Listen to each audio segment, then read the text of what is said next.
guys, it's Coach Bro from RocioFlores.com, and today's topic is, how do I know whose fault it is?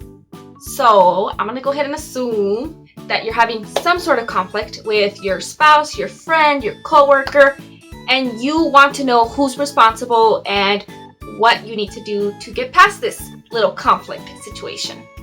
I'm going to go ahead and assume that you are looking for a positive, healthy resolution to the situation and not just like beat them in and, make them feel bad. Hopefully that's the case. But let's just be honest. A lot of the times when we're freaking struggling with the conflict, something is happening, you want to know who's wrong because there's a good chance you feel like you're not the one that's at fault, so they must be at fault. So really, you're wanting somebody to tell you you're right, they're wrong, and I get to say something about it. So, is that the case all the time? And how do you actually find out whether or not you're at fault, somebody else is at fault, nobody's at fault, etc.? So in this video, I want to go over some of the things that you should be considering when you're in a situation with conflict and you're trying to understand what's the next step from here, whose responsibility is it, and once you understand what the responsibility is, what do I do? Before I begin, I want to invite you to subscribe to my monthly newsletter. There I share the month's blog posts. I talk a little bit about what I've been going through in my own life and how what I learned can help you with your own personal journey. I also send you a ton of health, career, and personal development freebies. The link will be in the description below, so make sure that you get on there. The first thing that you should understand, that I think anybody should understand, is what is my responsibility? It really doesn't matter what your current exact problem is.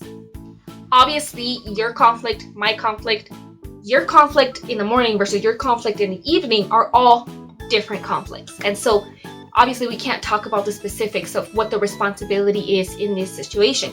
It really comes down to what is your responsibility overall in your life. This is a very difficult topic to talk about. And I think it's because we're not taught about these things. This is not how society works. Society tends to say, and of course, society is me and you and everybody around us, so it's us. We tend to think, how I feel is what's right, or what I think is what's true. And when we're coming at life with this paradigm, with this worldview, it's never our fault, right? Because we don't feel like it's our fault. Like, for the most part, it feels like we are justified in feeling what we're feeling because we're feeling it. And when we're coming at any kind of situation, conflict or otherwise, with the assumption that our feelings are true, our thoughts are true 100% of the time, and other people affect our feelings, it's now their responsibility. But that's actually not how this works. And I know it's hard to hear. Part of understanding who you are, part of maturing and coming into society and having healthy relationships is understanding that we are responsible for ourselves. And a lot of people don't like to hear this, and I think no matter who says it or how they say it in a nice or calm way, it just sounds bitchy, right? It sounds rude for somebody to be like, it's your responsibility. So I'm not trying to come off that way. It's difficult to talk about these things because it's not something we're used to talking about. But if we want to just kind of put it out there, just so you have a clear understanding of what I'm trying to say is, 1, your thoughts are your thoughts. Your feelings are your feelings. Your actions are your actions. Your reactions, so anything, whether it's a thought, a feeling, or an action that you do or have or experience as a result of anything else is your responsibility, no matter what the other person did. Now, this is hard because we tend to think that other people make us feel things, that other people's actions make us feel things, that other people's words make us feel things. And here's the thing, that's true. When somebody says something rude to us, we have an emotional reaction, we have a thought reaction, and a lot of the times we have an action reaction, right? Like we want to say something, do something, or throw something. And the divide is they are responsible for their action. We are responsible for any reaction. Now, this sounds tough because you didn't choose to feel upset, right? You may have not chosen the thought that came in that says that person's up, whatever.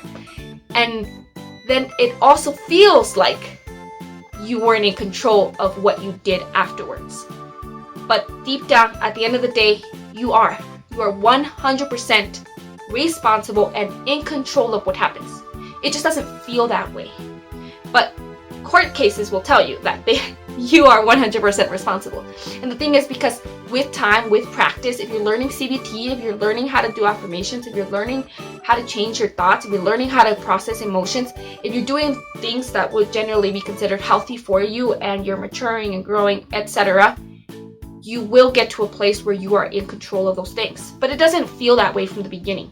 And it's not your fault that you feel the way that you feel. It's not a bad thing to feel the way that you feel. Sometimes people suck. They say horrible things. They do horrible things. They try to hurt you. They try to get emotions out of you. That is their responsibility. But at all times, whatever your reaction is your responsibility. This is a very difficult concept because we're not technically in control of our emotions, but we are. So our initial thought, initial emotion is something that's happening inside of us. Typically is a response of a pattern.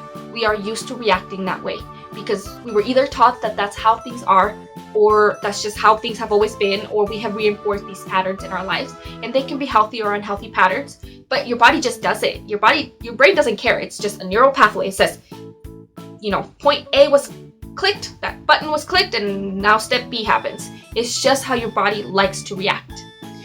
In order to change these patterns, you actually have to do a lot of work on all of the aspects of the pattern in order to get to a place where that reaction doesn't take you from A to B, it takes you from A to C, which is maybe a healthier option. And so it's not going to feel like you're in control, especially in the beginning when you're first starting to learn about this. And so the first step in any kind of situation, whether it's conflict with yourself, conflict with God, conflict with people around you, is to understand that you are responsible for your own brain. What your brain does is what your brain does. Nobody else makes it happen. It's just reacting. And that's okay. Once you understand that I feel upset because I'm upset, it's okay to be upset. Nobody is telling you that you cannot be upset. There is a reason that you feel upset. There is a reason that you activated that pattern in your brain. But now we get to step back and understand that this is what I'm feeling, this is what I'm thinking, and this is what I'm wanting to do. This is where you pause. And step 2, the next thing that you need to think about is, what is their responsibility? Where we usually get in trouble is making assumptions about what another person's responsibility is, what they should or shouldn't be doing, what they should or shouldn't be feeling, what they should or shouldn't be thinking. And if you have an understanding that you are responsible for your own thoughts, your own emotions, and your own actions, then you have to understand that they are responsible only for their own thoughts, their own emotions, and their own actions. So if they feel upset, they're feeling upset because that is their own brain's reaction to whatever the situation is. If you're feeling upset, it is your own brain's reaction to whatever the situation is. But you didn't make them upset and they didn't make you upset. The situation activated this pattern. Same goes with thoughts, same goes with actions. It's easy to think, they did this and that made me mad. No, they did the thing. They're responsible for doing that thing. When the thing happened, you had an emotional reaction. When you understand what the responsibility is for each person, the next step is to understand what happened. What caused this? Like, what actually took place? What is the actual situation outside of how we're feeling, what we're thinking, and what we're doing? Because a lot of the times we're reacting so quickly that we reacted based on our emotions, our thoughts, and what we wanted to do before we even understood what the actual situation was. And so much of conflict is just confusion. So much of conflict is basically people misunderstanding the situation. And when we step outside of ourselves and take responsibility for the things that are just ours, and we look at the things that are not anyone's thoughts, anyone's feelings, or anyone's actions, or what they want to happen, and you look at just what happened. A lot of the times, that exact same thing could have happened with somebody else, and you wouldn't have been upset. That exact same thing could have happened with other people, and there wouldn't have been a conflict. That exact same thing may happen to people all the time. It may not be an issue. That exact same thing may have happened between both of you, having the same exact feelings and having very completely different reactions. Once you're able to understand what happened, now the next thing you should think about is, what is the effect of this situation?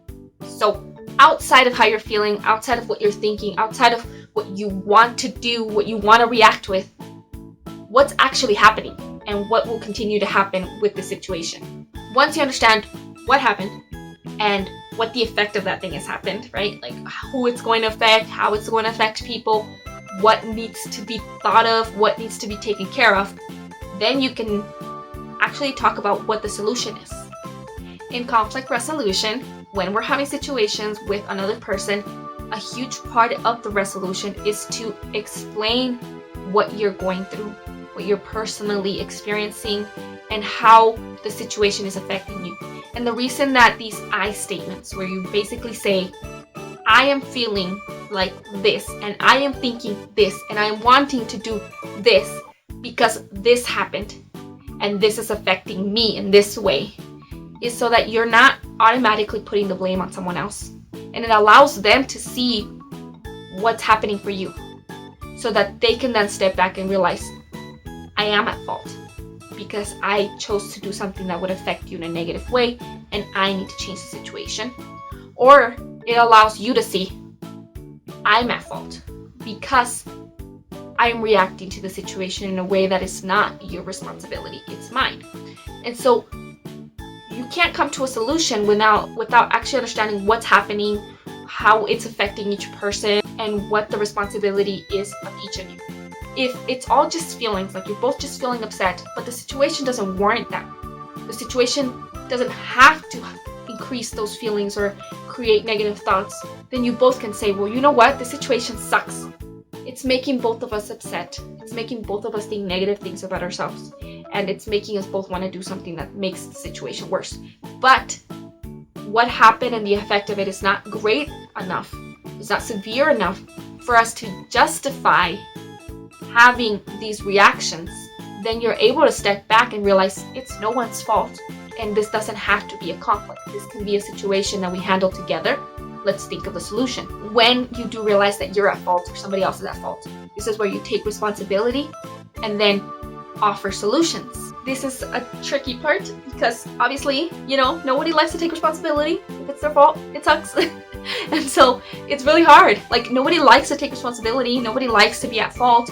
But we also don't want the thing to happen or to continue. And so by understanding that, like, we made a mistake or we reacted in a way that was incorrect or we misread a situation, then we're able to move forward and realize this is a pattern that I don't want to continue in my life. I don't want this to happen again. I don't want the situation to continue to happen again. So I have to take responsibility and make a decision that this is not something that I will continue in my life. Sometimes the solution is apologizing. Sometimes it's just explaining what happened to the other person so that they're able to then come to their own conclusions. Sometimes you actually have to take steps to rectify the situation. And at the end of the day, I think it really matters most that we are open to doing this, because conflict happens and there's no such thing as no conflict. I talk to people a lot, and a lot of the time their belief system is that we will get to a place where there is no conflict, or if we do this, we will no longer fight, or if we move away, we will no longer have issues with people, or if we just changed our circumstances, or if we just changed who we were, or if they just changed who they are, or if the things would just be different. But that's not the case. Life, in order for life to be life, requires conflict. And that doesn't mean that things are bad. It just means that sometimes there's conflict. Conflict doesn't have to be a bad thing. It just means that we have to work on resolving that conflict. So, although it sucks, I know it does, recognize the fact that it doesn't have to suck as much, and that you have some control over how the situation plays out. And at any point, you can take responsibility over how the situation will play out and make a decision about whether or not you are responsible or not. So whose fault is it? There's no such thing as fault. In any situation, there can always be a way to resolve the conflict. For the most part, even if it means you walking away from a situation, or you deciding not to engage a person anymore, or you deciding that this will not be a situation that you want to be a part of. There's always some way to take away this notion that somebody has to be at fault, somebody isn't at fault, and that somehow makes it okay to continue to have the conflict.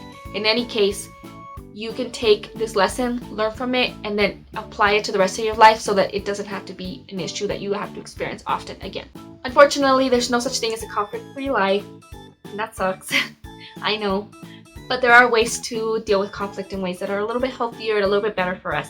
So hopefully it helps you to understand that there are a few things that you can think about in these situations so that you can then move forward with them in a healthier, more positive way that affects your life in a less negative way. I really hope that this formula helps you. Thank you so much for watching this video. If you found it useful, please like it, comment, react, subscribe, text, email, whatever it is that you do online. Thank you and have a blessed day. Goodbye.